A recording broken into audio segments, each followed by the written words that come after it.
Hello and welcome to the OTB channel. It's 2021 and it's high time we had a look back at the last year to see what's happening and where the channel's going. A good old ramble. I'll see you after the intro.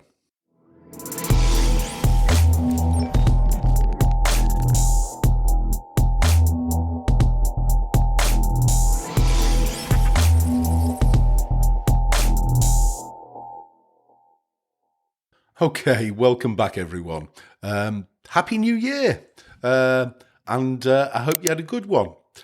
It's been a strange year, hasn't it, 2020? So I thought it was high time today that we had a look back, marked some of the high points of the channel, and talked a little bit about what my favourite bits have been, and what the least favourite bits have been, and sort of where we're going to go. So it's, as usual, this is going to be very much in the traditional ramble style. So I'm not very structured. I've got a few notes here that I want to talk about, and we'll just see where it goes. I did consider doing this live, but by the time that I'd come up with this kind of subject area, it was too late to really schedule a live stream. So I thought, let's do a pre-recorded one and then we'll move on from there. So first thing to say, the OTB channel, or the OldTechBloke channel, is just over 18 months old, which in YouTube terms is nothing. And the last 12 months has seen some pretty good growth for the channel. I think back in December of 2019, the channel had just been going for 6 months or so, and we'd just hit 2,000 subscribers, give or take. And we're on the point now where we are literally in spitting distance of 13,000 subscribers. So 11,000 growth, which is, I'll be honest, I'm constantly stunned. At the end of the day, this is a hobby. I'm some old bloke who sits in front of a camera once a week or so and talks about his hobby.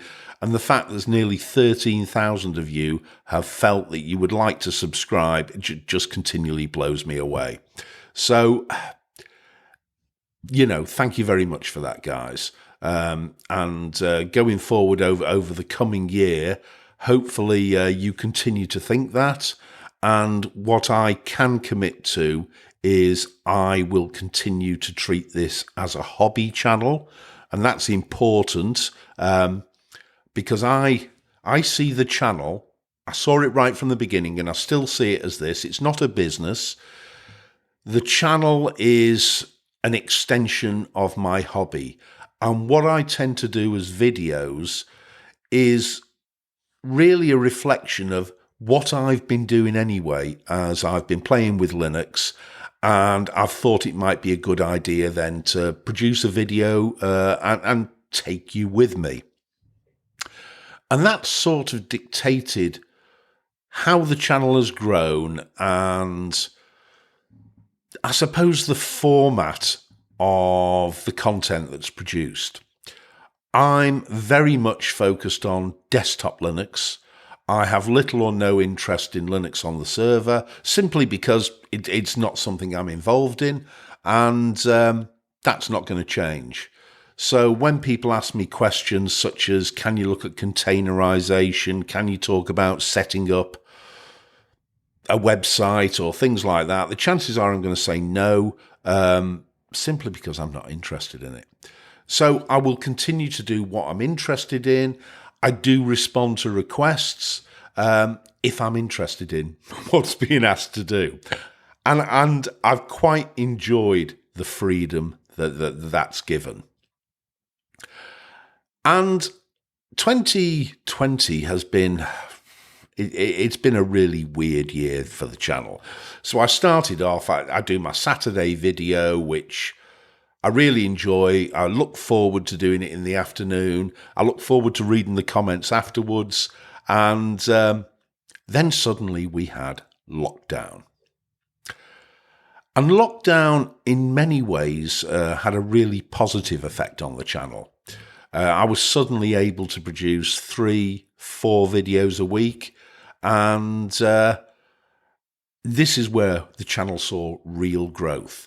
Now, I've been very lucky throughout lockdown, which has been in contrast to many other people who have unfortunately lost their jobs or are going through hard financial times.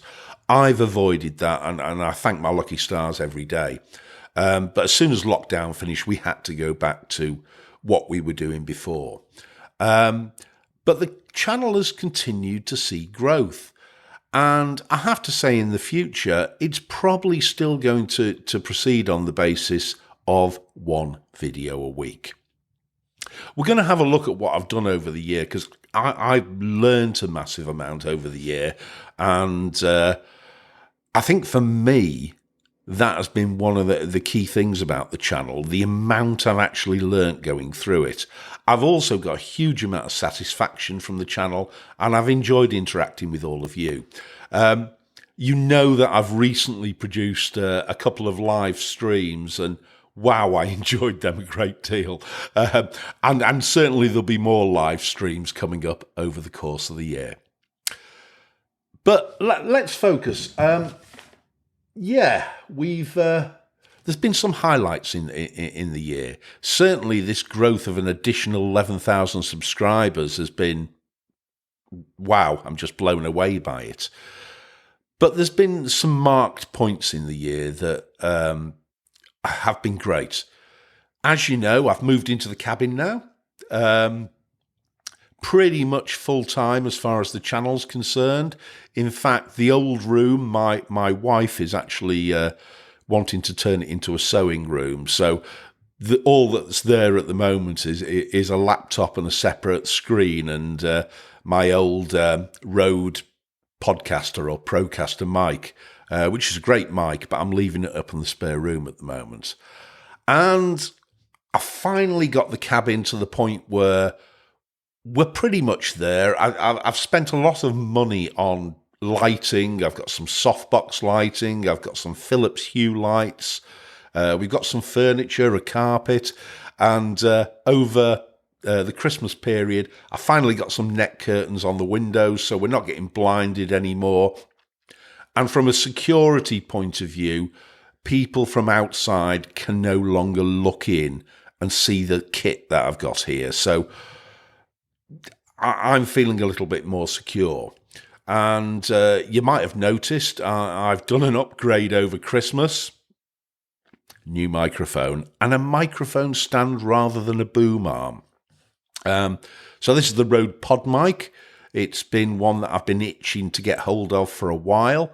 And I've also tried a mic stand this time, because this is a much bigger desk than I've been used to. And I found that the boom arms weren't really working. So I thought I'd try a mic stand this time.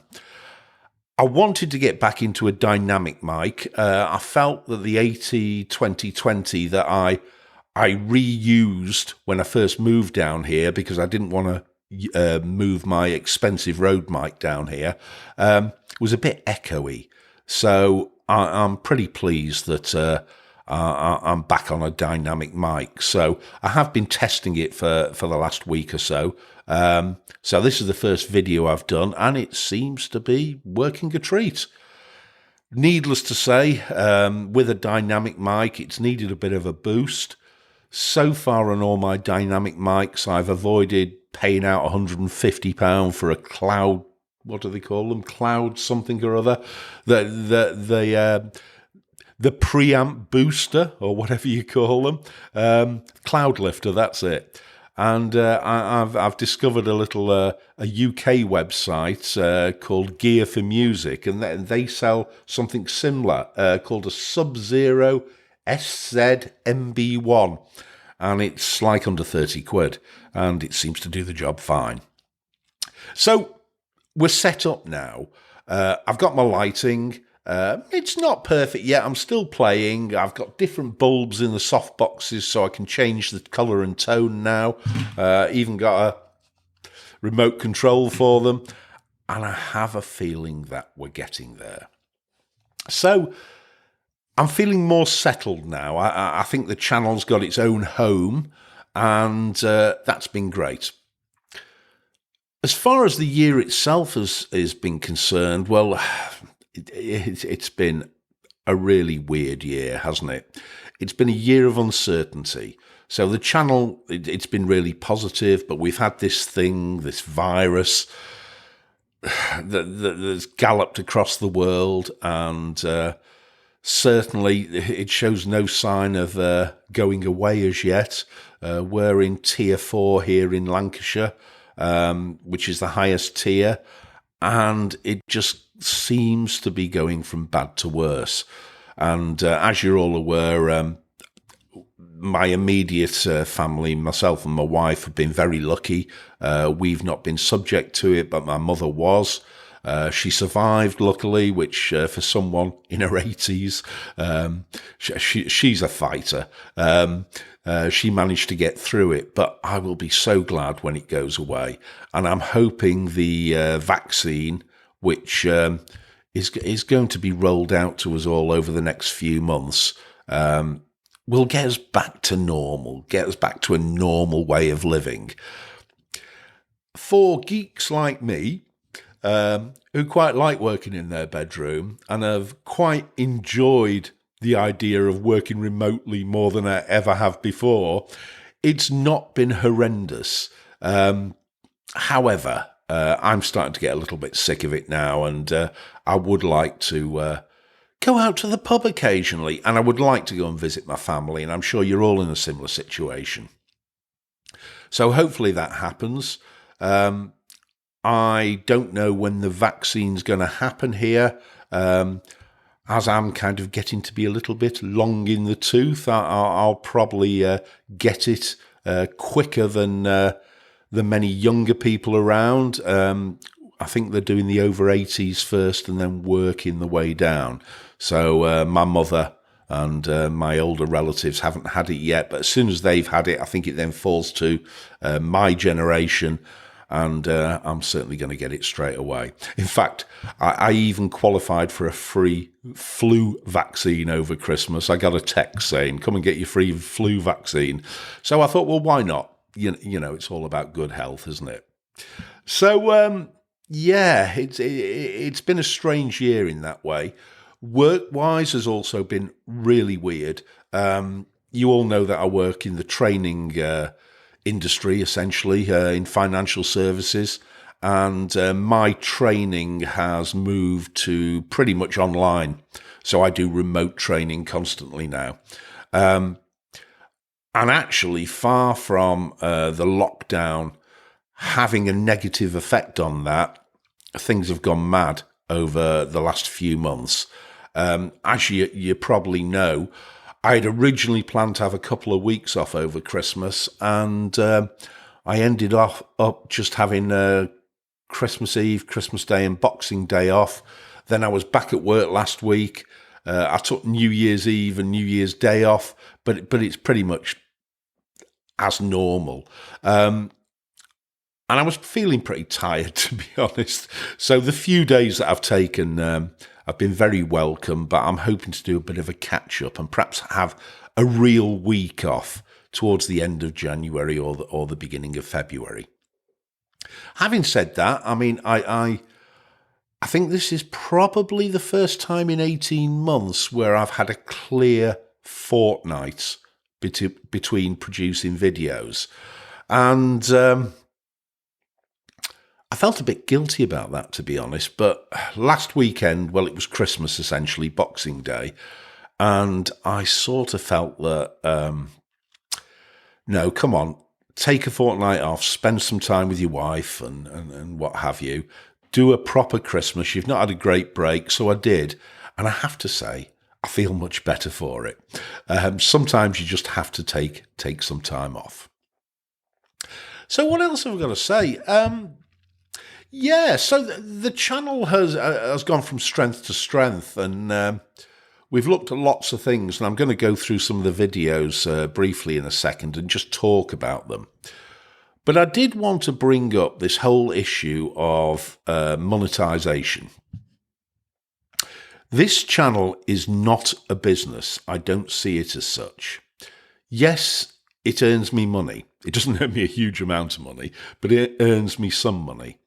Primarily, though, this is a hobby. I earn some money from advertising, obviously on YouTube, and I know the ads are annoying. Apologies, but they help to self-fund the channel.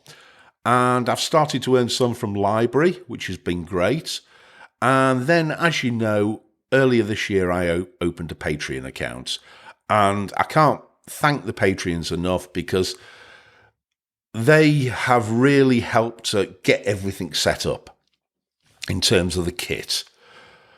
What I've done with all of the money that I've earned, and there hasn't been a huge amount, so don't think we're talking thousands, we're not.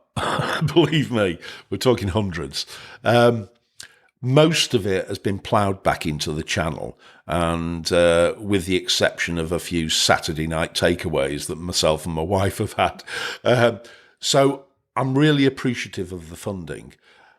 However, this is not a business, it is a hobby, and I want to very much keep it as a hobby.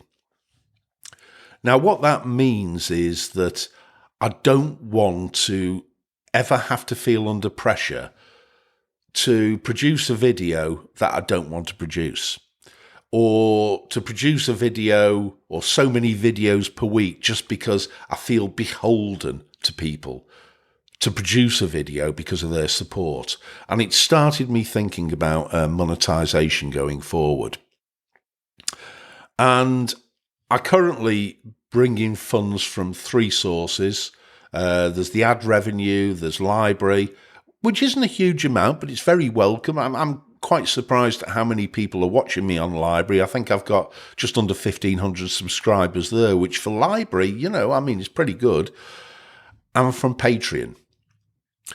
The thing, if I'm really going to treat this as a hobby, that I feel a little bit of guilt about is Patreon. And I am questioning whether or not it's a moral thing to keep that going, because I am only going to do 1 video a week. The chances of me producing much extra content for Patreons are minimal, to be honest. I just don't have the time. So I've got that in review at the moment. I really appreciate the support that I've got from the guys who've done it, but I really want to focus on the fact that this is a hobby channel.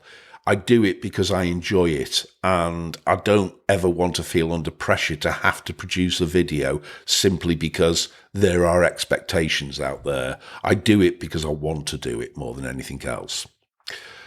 So, that said, we'll see how that comes out. I've got some thoughts about it at the moment, and as they develop, I'll let you know. So let's go and have a look at the channel, what we've done over the last year, and my general thoughts.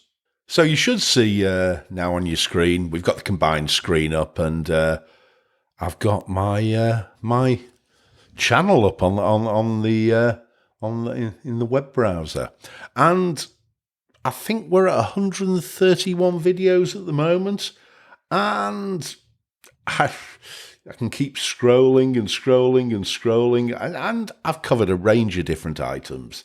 There's a couple of live videos there. I've done distro reviews. I've talked about window managers. I've done a few tutorials. I did that listen to me dictation stuff, which I enjoyed doing. By the way, I'm going to be sort of turning that on its head in the coming weeks, not quite sure when. And I'm going to look at accessibility, and I'm going to be not looking at how Linux can listen to me, but how I can listen to Linux, and talking about things like Orca, which I find quite fascinating. So I'm going to do more of that. And yeah, a few tutorials and bits and pieces, specials like the status bar blingification. bits and pieces all over. What I have noticed is that if I was just chasing down views, which I never want to do, I would only do distro reviews because they get the greatest views. And I enjoy doing distro reviews because it's something I would do anyway, firing up a new distro in VirtualBox to have a look at it. So I'm not going to stop doing them. That's very much part of this channel. It's very much part of my roots in desktop Linux, and I will continue to do them. But as a hobby channel, I'm not going to be driven by views. And you'll notice that, Ferrin OS that I did, which was my last video, has got a healthy 8,000 odd views now. But the Listen to Me one has only got 1.8 views. That's fine. I don't really mind. So I always do a mix, and I will mix and match the subject areas according to what's interesting to me at the time. There's been some high points. I mean, if I go all the way back, I think one of the high points, if I can find it, where are we? Yeah, OpenBox and i3, which were done 9 or 10 months ago. Both of those videos, the one on OpenBox and the one on i3, set me off on a journey, really. I was pretty settled at the beginning of the year on Arch Linux, and I used Debian for work. I've got to say less so now. I'm tending to stick to Arch 90% of the time, but I was pretty settled in MATE as my favourite desktop environment, and it still is. That's not changed. And I was pretty happy with where I was going. But they were eye-openers for me. And OpenBox, I think what stunned me about OpenBox is how I could create my own desktop environment very easily. And I was surprised at just how little I needed the support of all the additional tools that are available on a full desktop environment, because essentially you can add your own. And so as the gateway drug to window managers, and it was certainly OpenBox for me, I moved on to look at i3, tried that for a while. It didn't pull me in, i3. I don't know why to this day. There's nothing wrong with it as a window manager, but it just really didn't, I don't know, it just didn't do it for me. I struggled a little bit with it. Perhaps it was because it was the early days and I was struggling to get used to key bindings and working more with the keyboard and the mouse. But I moved on pretty quickly from it, and I went on to BSPWM. That was the one for me that I really enjoyed, and I stayed in it for quite a while, and I thoroughly enjoyed BSPWM, as hard as it is for me to say. And I kind of carried on from there, looking at a whole range of things. I don't think I produced videos about them all, but certainly I went on to look at Spectre WM from there, which I really enjoyed, Xmonad, Qtile, and DWM. What has been my favourite window manager so far? Well, for a floating window manager, it remains OpenBox. I think that's a great floating window manager. When it comes to a tiling window manager, it's a little bit more complicated. I've definitely decided that I prefer the dynamic tilers as opposed to the manual tilers, but I swap and change, and I find myself swapping and changing between, at the moment, Xmonad, Qtile, and DWM. Have I got a favourite? It depends on the day and the week. If I was to ask the question, which window manager do I spend the most time in and have I become the most comfortable with, I think the honest answer has to be DWM. I just find it very easy to use. And after the initial annoying patching, it's just ready. And I can just download it from my GitLab and install it on any new installation. And it's been great. Using window managers has opened up a whole new way of using Linux for me. I still go back to Mate. I'm running Mate at the moment. It depends what I boot into. But I've started to use the keyboard more. I've started to use the terminal more and more terminal apps. And the bars on the window managers have been the thing that has been the most frustrating for me, but the most satisfying ultimately. And I did indeed, I'm just trying to see if I can find it out, this status bar blingification video that I did. That was a real eye-opener for me, and it started me on a path of doing more scripting, which I had no idea about prior to doing this. Okay, I could figure out some basics, but I actually started looking into scripting in a little bit more detail, and I got a huge amount of satisfaction after getting scripts or developing scripts that would do various things for status bars. And I'm actually quite surprised to see that that's actually got 10,000 views. That was a grower. It didn't attract a huge amount of views initially, but some of these videos just suddenly seem to grow and grow months after. So that was great. I, of course, looked at a whole mixture of things as well. Manjaro and OpenBox and Endeavour. I also looked at Arco Linux. I have spent some time looking at Arch distros or Arch-based distros that allow for an easy install.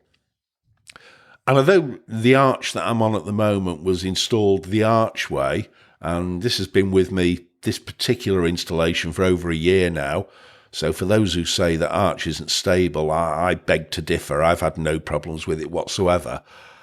On my laptops, on my ThinkPads, I decided to be lazy, and I used actually a mixture of Manjaro and Endeavour. Arco's great as well, although I've only looked at that once, and I actually think I need to go back and I need to have a look at the DWM version of Arco, because I think it's the only DWM distro that's out there that's kind of ready built. But in terms of Endeavour and Manjaro, I think they're both really good distros. I'm using a mixture of both on the ThinkPads. There's nothing to choose between them. So if it was a case of what do I prefer Manjaro or Endeavour as an easy Arch install, I would probably lean to Endeavour simply because it stays closer to the Arch repos, whereas Manjaro holds packages back for a little time. But really, there's nothing in it, guys. You know, I think they're both great distros, and I would highly recommend them to anyone. What else has been interesting this year? I'll tell you what I'm searching for now, and I can't remember when I did it. Which is why I'm struggling a little bit here. Here we are, I was going past it. So stepping into the void, I did that 6 months ago. And I actually ran Void Linux on an SSD for about 4 or 5 months. And I have to say that as a rolling release distro, next to Arch will remain my favourite. But if I wasn't using Arch, I would probably use Void. Yes, it's got paper cuts. Yes, you do need to do a little bit of fiddling and hacking around to get it to work as you want it.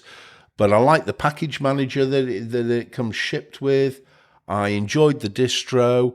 I got Xmonad working on it great, and all my other window managers, and I was really impressed. If you haven't tried Void as yet, please do so. I also looked at the things you would expect. Linux Mint, of course. And I also looked at, where are we? I also looked at Ubuntu MintMATE. I struggle in trying to separate Ubuntu MATE and Linux Mint MATE, because I think they're both great distros. I think they're all-rounders. If you want to install a Linux distro with a ready-made desktop environment that just works, one based on the Debian package manager would always be, the best option as far as I'm concerned if you don't want to go the rolling release route. And I think that they're not only great for beginners, but I think they're great distros full stop for anybody who just wants to install something and get started. Do I have a preference? I suppose I do. If I was going to install a MATE desktop, which I would tend to, I think Ubuntu MATE is probably, in my view, the most stable, well-developed MATE desktop available out there. If I was going to go for a Cinnamon desktop, which I do like, I would definitely go for Linux Mint. But there really isn't a lot to it, guys, overall. So best all-round distros, I suppose, I'm saying Linux Mint and Ubuntu MATE, yes. And I say Ubuntu MATE specifically because there's nothing I've seen about the GNOME desktop which would persuade me to use GNOME at this stage. I've also done a few things, like looked at NDI on Linux. I looked at Pop OS, which is just Ubuntu. And the fact that it was based on GNOME unfortunately coloured my review. And although it got 34,000 views, a lot of people weren't very keen on what I had to say. But I'll say what I say. One of the reviews I did that was accidental was actually this video, I'm dumping Kdenlive. And I say it was accidental because it came about due to some of the problems I was having rendering video in Kdenlive. And for me, it was quite buggy. Now, I got loads of comments, loads of negative comments from Kdenlive fanboys. And they all pointed to the fact that my my hardware wasn't powerful enough. I'm only using an Intel NUC, which I am, and that I shouldn't be using it on Arch. I should be using a stable distro in order to run it, or I should be using an app image. So I take some of that on board, that it works better if you've got more powerful hardware than me, and I don't take on board that I'd need to change distros to make it work properly, because if I have to change distros to use a particular piece of software, which is just a utility, guys, I'm never going to do that. I'm going to choose the distro. I'm not going to choose a utility and then ask which distro it works best with. I did try using the app image, but what I found, and I accept that it could be my hardware, is it drove my little Intel NUC too hard, even when it worked. And the app image didn't seem to be buggy, but it really ran my CPU at 100%, and my little Intel NUC was getting hot as heck. So I found that ever since I produced that, I've been using Shotcut, and it's been flawless. It works for me, and I'm going to stick with it. So that's all I could say, and I would highly recommend anybody who doesn't have the oomph in their hardware to run Kdenlive smoothly to give Shotcut a go. It's worked really well for me. We've covered a few tutorials to swap or not, Linux package management. I think I even covered I know I did, that systemd thing, yeah. And that generated a little bit of debate. So that was interesting. And for me, producing those videos was interesting because in order to produce them, I had to learn a little bit more about what they were all about. So that was great. And recently, I've explored a few things that have also sparked my interest. I was particularly interested in NixOS, which I think is a really quite exciting concept that you can configure a whole distro based on a configuration file, and you can save your config file in GitLab and just, recreate it each time you move on, if you move on. So, yeah, all pretty good. Have I done anything else in here? I probably haven't done enough rambles. The rambles will never be big generators of views, but I always quite enjoy doing a ramble. Little bit like this, where I don't have to worry too much about, the structure at all. I just get on and I talk. I'll always get the complaints that they go on too long, but hey, it's a ramble. That's what it's all about. So, lots done. Linux users, who are they? I really enjoyed creating that typology and having to think about who they actually were. So, it's been an interesting year. Oh, I see there, that was where I discovered Library, which I didn't expect to work, to be honest, but I think it's going to be a platform that's going to be more and more viable over the coming years. Creating a multi-boot USB toolkit in Linux. That was just something I was playing with. That's got 46,000 views. And I probably need to pick up on that because there has been some developments in that area that I need to look at. So I've got some ideas about doing some things there. And we're back to last Christmas there and OTB's New Year Ramble, which this really is. So, it's been an interesting year. There's a lot been achieved, and we're still about. The channel will still be about in 2021. I'm sure we'll be following pretty much the format that we've followed so far, and I will continue to run this channel as long as I want to run the channel, and that's always going to be the thing for me. It may eventually turn into a business when I retire. I don't know. But I'm still quite away from retirement. I'm not great with money, so I can't retire yet. So at the moment, it will remain a hobby. I do have a busy job that takes 50 or 60 hours a week. There is only so much time left, and I have to prioritise the mortgage and everything else. But I hope you come along with me, and that results, treating it as a hobby, results in a certain amount of freedom and flexibility, which I think benefits the channel in many ways.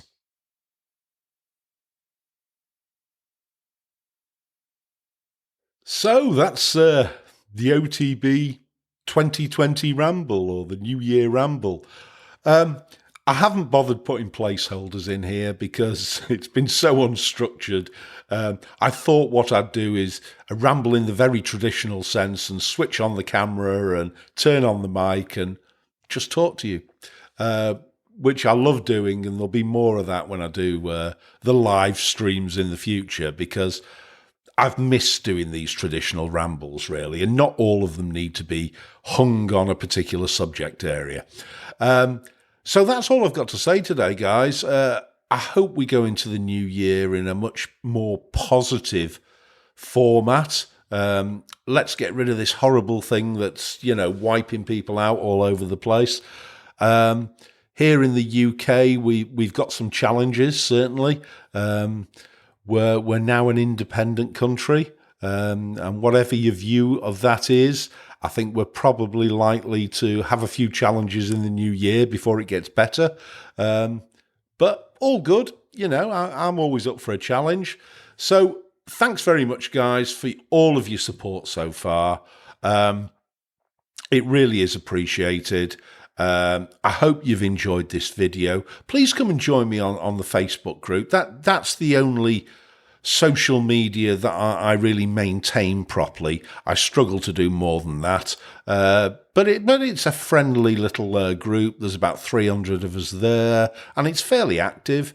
By all means, watch me on Library if you prefer to YouTube. And I would, of course, particularly like to say a thank you to my Patreon supporters, Devon, Corbinian, Robert, Gary, Aristotelis, Stormpick, Stephen, Mike, David, Entropy UK, Richard, Ty, Philip, Forrest, Scott and Patrick. Guys, your contribution has really helped the transition of this channel into the new location. And for that, I will be forever grateful. Whether or not Patreon is going to continue with the channel, I don't know. It's in the mix at the moment. But I thank you for what you've done so far. That's all I really want to say today. Guys, hope you enjoyed the video, and I'll see you next week.